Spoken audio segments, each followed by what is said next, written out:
Hoje nós vamos dar continuidade à doutrina da predestinação, uma doutrina muito bem conhecida na Escritura e bem definida, todavia muito rejeitada, inclusive talvez seja a mais rejeitada de todas, porque as pessoas não são humildes o suficiente para aceitar e compreender tal doutrina, tal ensinamento. Doutrina do grego didaquê, que significa ensino. Todavia as pessoas não conseguem aceitar esse ensino, essa doutrina tão definida e tão bem clara na Escritura. Um dos maiores exemplos da doutrina da eleição ou predestinação, eleição e predestinação é a mesma coisa, é toda a Antiga Aliança, onde o povo de Israel somente foi escolhido para ser salvo, enquanto todos os outros povos não foram escolhidos. E se você ler toda a Antiga Aliança, você vai ver lá que o Criador fala assim: Israel, eu te escolhi. Não por ser o povo mais forte ou mais numeroso, e sim porque era o menor dos povos. Então, se você não aceita essa doutrina, eleição e predestinação, rasga da tua Bíblia todo o Antigo Testamento, a Antiga Aliança. Rasga fora. Então vamos lá. Você vê em Mateus 22,14, o próprio Messias também falando da eleição. Muitos são os chamados, poucos os escolhidos. Está aqui em Mateus 22,14. Eles se escolheram ou são escolhidos? Eles foram escolhidos. Ninguém se auto-escolhe.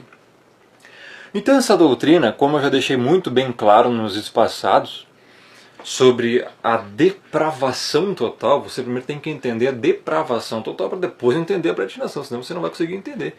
O que ensina a Escritura? Ensina que o ser humano é totalmente depravado, ao ponto de não conseguir escolher o Criador. Por isso o Criador tem que escolher o ser humano. Por isso essa mãozona aqui está escolhendo um bonequinho ali, que simboliza a humanidade, e o Criador escolhendo uma pessoa dentre várias, né? Porque já começa por aqui. Ninguém escolhe todos, senão não é escolha. Então você ou está aqui, ou você está aqui. Onde é que você está? Quer saber? Pois vai assistindo todos os meus vídeos dessas séries para você compreender. A depravação total é uma doutrina bíblica. Estamos mortos em delitos e pecados, Efésios 2.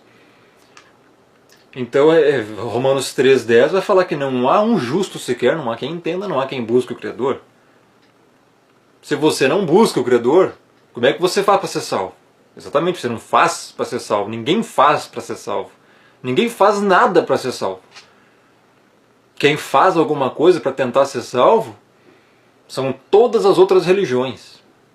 Salvação por obras, por méritos próprios. O que é o Evangelho? Salvação pela graça. Alguém te escolheu, alguém pagou o preço por você, alguém te perdoou, alguém te salvou. Isto é graça. Significa então que não precisa fazer nada? Não é isso. O salvo faz as boas obras porque já foi salvo. Os outros, das outras religiões, todas as outras, tenta fazer algo para ser salvo e por isso nunca serão salvos. Essa é a diferença do Evangelho para todas as outras crenças.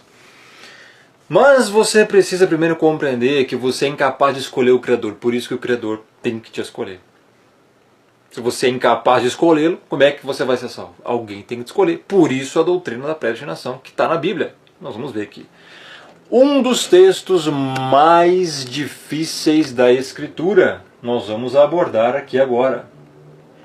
Romanos, capítulo 9. É um texto, é um capítulo extremamente difícil, mas se você tiver humildade, você vai compreender. Verso 6. E não pensemos que a palavra do Eterno haja falhado, porque nem todos os de Israel são de fato israelitas. O apóstolo Paulo já começa dizendo que nem todo que está em Israel é salvo. E agora ele vai explicar o porquê. Em outras palavras, nem todo que se diz crente foi escolhido. Você já vai entender. Você já vai entender. Olha lá. Verso 7. Nem por serem descendentes de Abraão são todos seus filhos, mas em Isaque será chamada a sua descendência. Isso está em Gênesis 21, 12. Ou seja, é da descendência de Isaque que veio a descendência. Tá? Ou seja, tem um povo escolhido. Você tem que entender que existe um povo escolhido, existe uma descendência escolhida. Não vá pensando que você tem livre-arbítrio, que eu faço, eu escolho, eu quero, se eu quiser, quando eu quiser. Não existe isso. Eu já comprovei isso nos meus vídeos passados. Tá? Doutrina sobre livre-arbítrio, aprovação total, todos os textos. Isso já foi explicado. Não vou nem entrar aqui nesse assunto, porque já foi explicado, já foi refutado tudo que tinha que refutar, foi explicado tudo tindim por tindim. Quem aprendeu, aprendeu. Quem não aprendeu, já eras, tá? É assim, são os últimos vídeos do canal, tá, pessoal? Então, verso 8. Isto é, estes filhos do Altíssimo não são propriamente os da carne, mas devem ser considerados como descendência, os filhos da promessa. Como assim? Significa que não é porque você nasceu lá descendente de Abraão que você é escolhido, eleito, salvo, predestinado à salvação.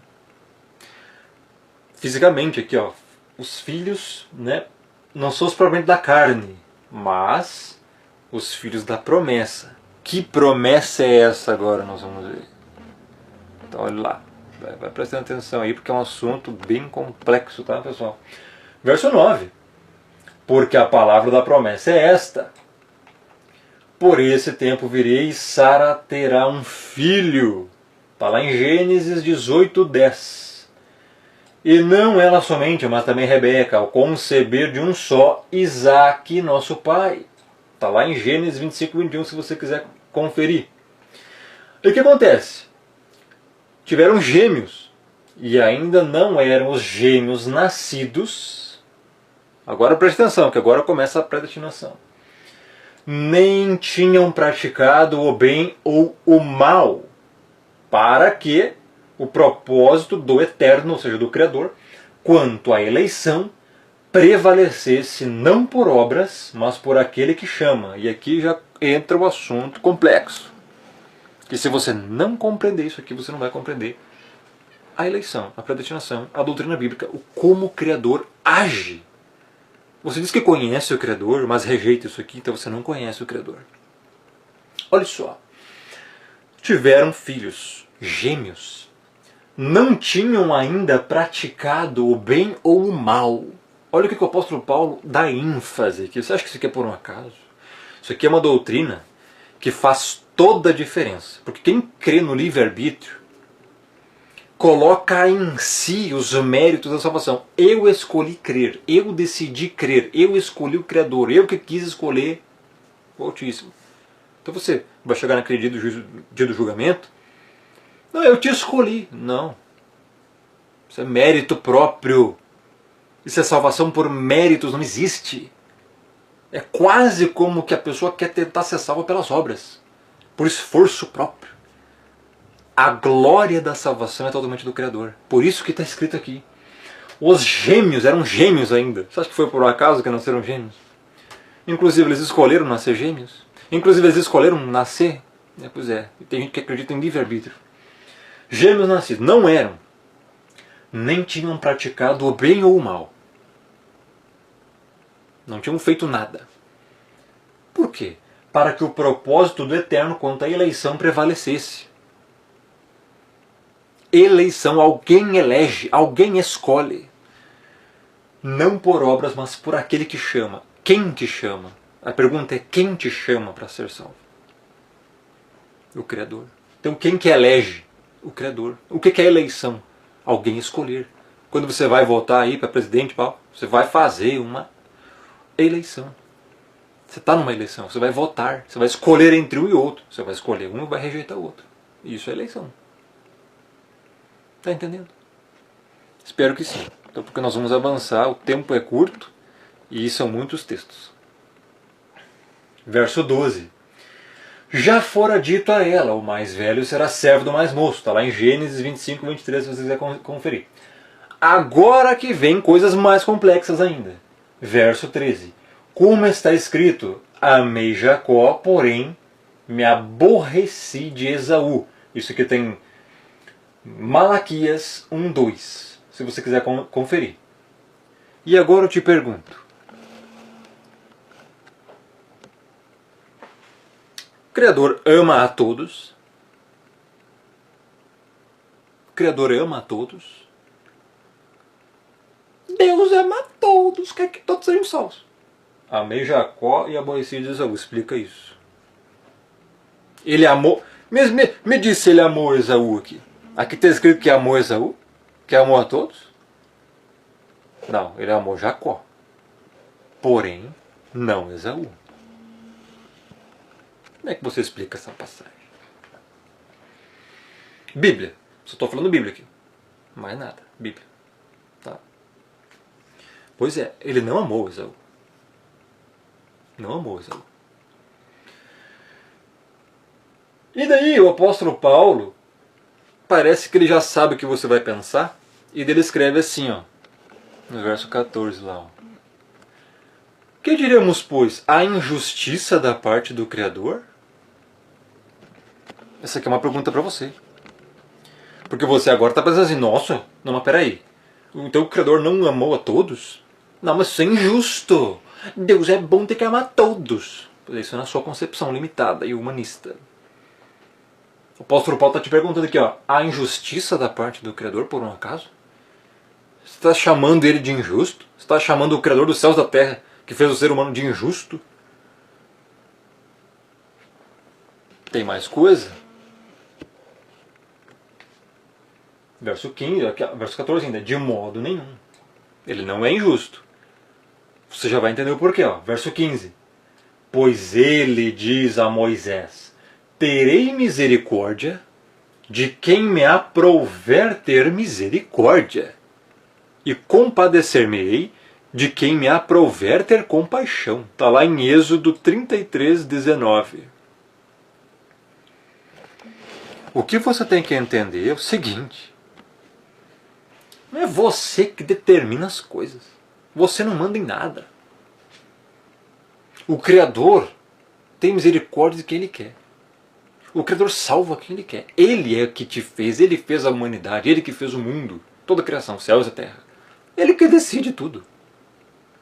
Você não é o centro do universo, meu filho. Você não é nada. Não há um justo sequer. Não há quem busque o Criador. Romanos 3:10. Não há quem entenda. Todos se extraviaram, a uma se fizeram inúteis. É o que a Bíblia diz. Alguém te chamou de inútil?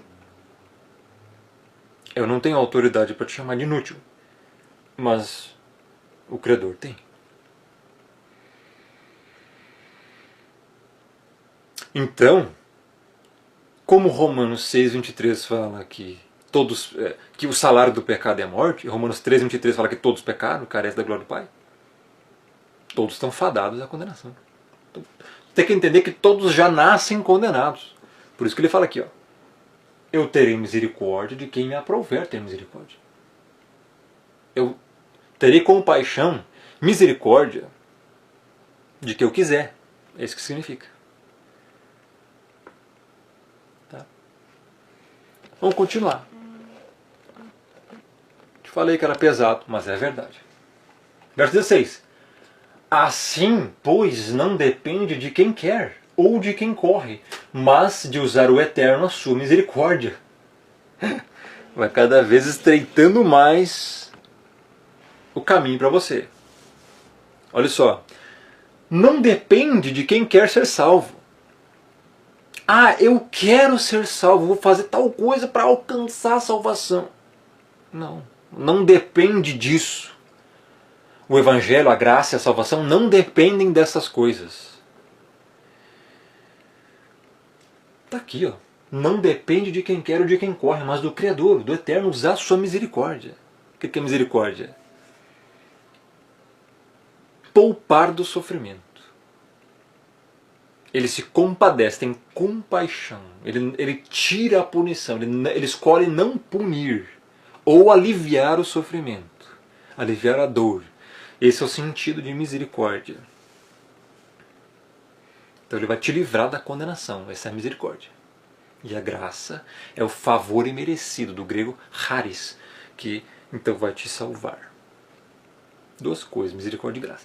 Então você vê que não depende de quem quer. Você pode dizer assim, eu quero ser salvo.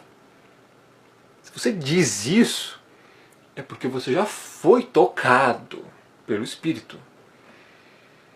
Mas não significa que você do nada teve essa iniciativa ou que você pode fazer algo para conseguir a salvação. Não depende de quem quer nem de quem corre. Ah, vou tentar fazer alguma coisa para ser salvo. Depende do Criador usar a sua misericórdia. E isso é o Evangelho. Você é incapaz de fazer qualquer coisa para ser salvo. Tem que entender isso primeiro. Eu tenho que acelerar aqui porque são muitos textos de Romanos 9 e eu quero colocar num vídeo só, no máximo em 30 minutos. Verso 17. Porque a Escritura diz a Faraó, para isto mesmo te levantei. Ó o intuito, para mostrar em ti o meu poder. E para que o meu nome seja anunciado por toda a terra. Êxodo 9,16. Confere lá. Está tudo em Romanos 9, tá? Por que o Criador levantou Faraó? Faraó era um ser humano comum. Nem tão comum assim, mas era um ser humano. Era um ser humano, resumindo, ponto final, era um ser humano. E, olha só, quem que colocou Faraó lá, no poder máximo daquela época na antiguidade? O próprio Faraó? Egípcios? Não. Para isto mesmo te levantei. O Criador colocou Faraó lá. Para quê? Para mostrar em ti o meu poder. Como assim? Tudo proposital e planejado. O povo de Israel ficou cativo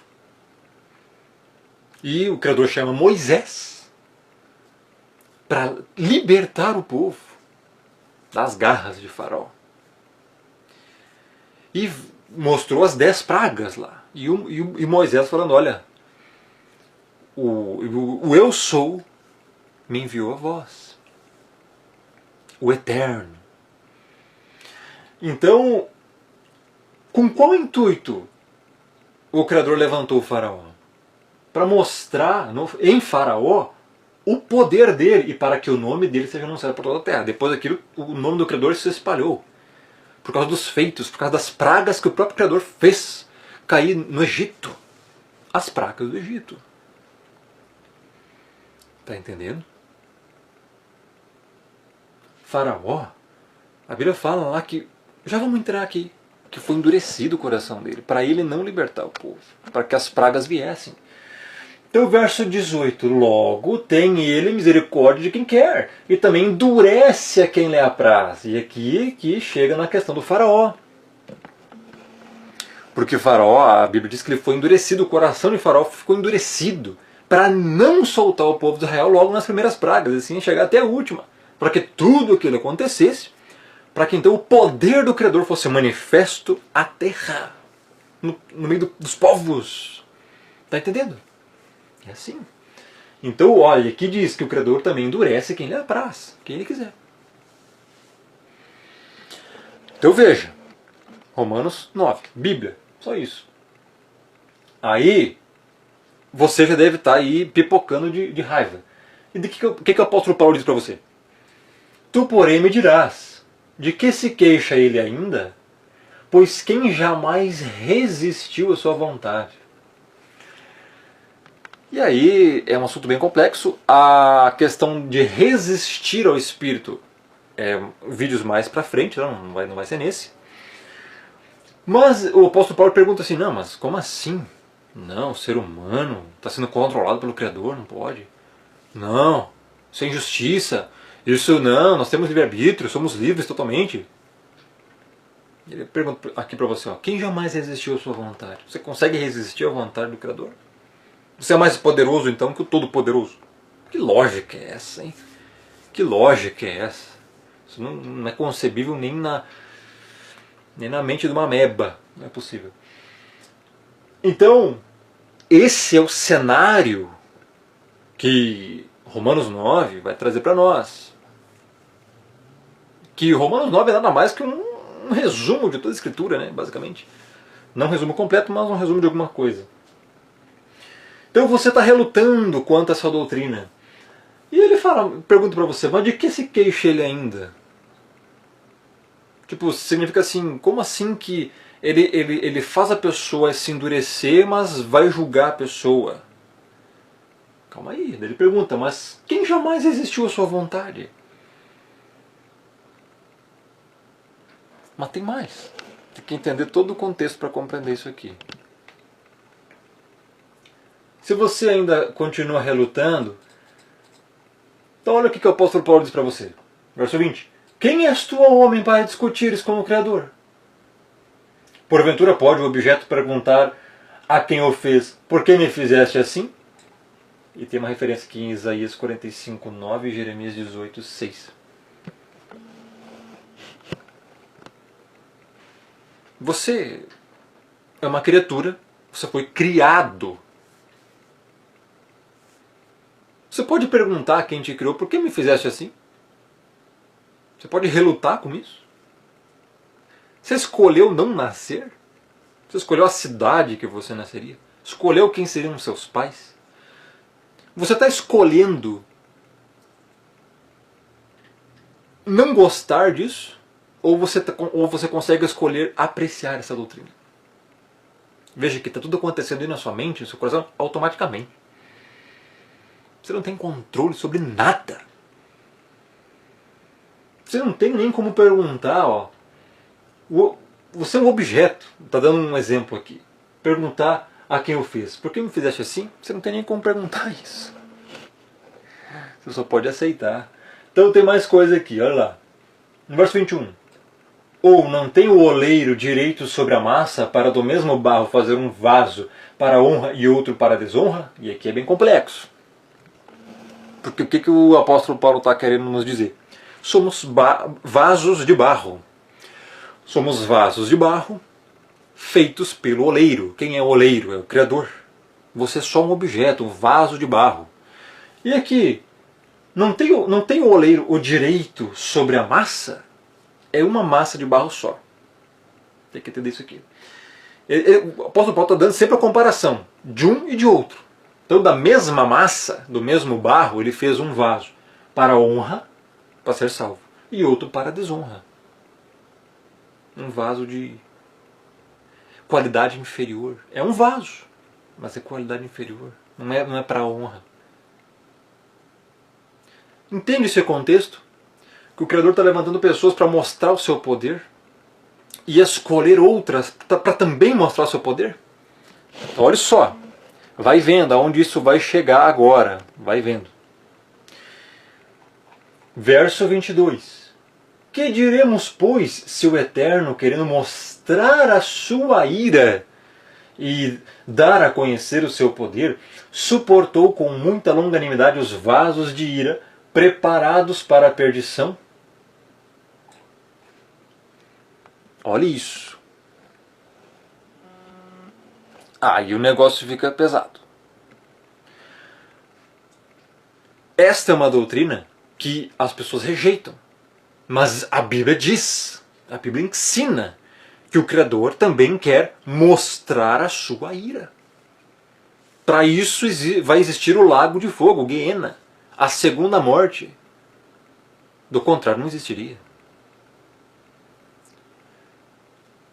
O Eterno quer mostrar a sua ira. Ira é poder contra o pecado.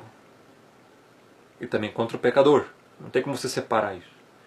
E dar a conhecer o seu poder. Está entendendo? Você, muitos vídeos passados aqui eu já expliquei sobre isso. Você não tem como conhecer o que é o amor sem, de fato, primeiro conhecer o que é o pecado.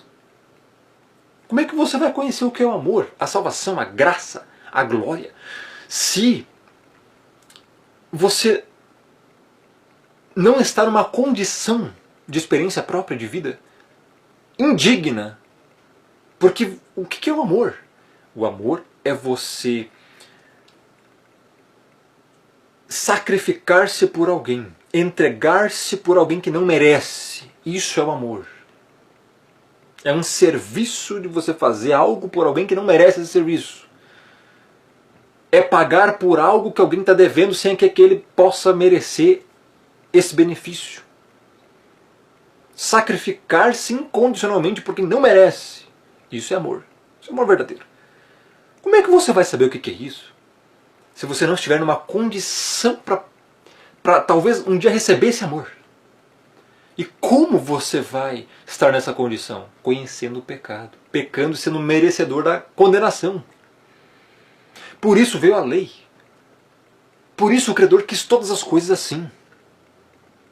A lei veio para manifestar o nosso pecado. Não cobiçarás, não matarás, não furtarás. O ser humano cometeu esses erros, idolatria, uma série de outros erros. Pecou, por isso morreu espiritualmente. O que é capaz de fazer você ser salvo? Só o amor do Altíssimo. A graça, por isso misericórdia. Isto é o Evangelho. Você não merece ser salvo. Alguém vai lá, te escolhe, te salva, te perdoa, te justifica e glorifica. Isto é o Evangelho.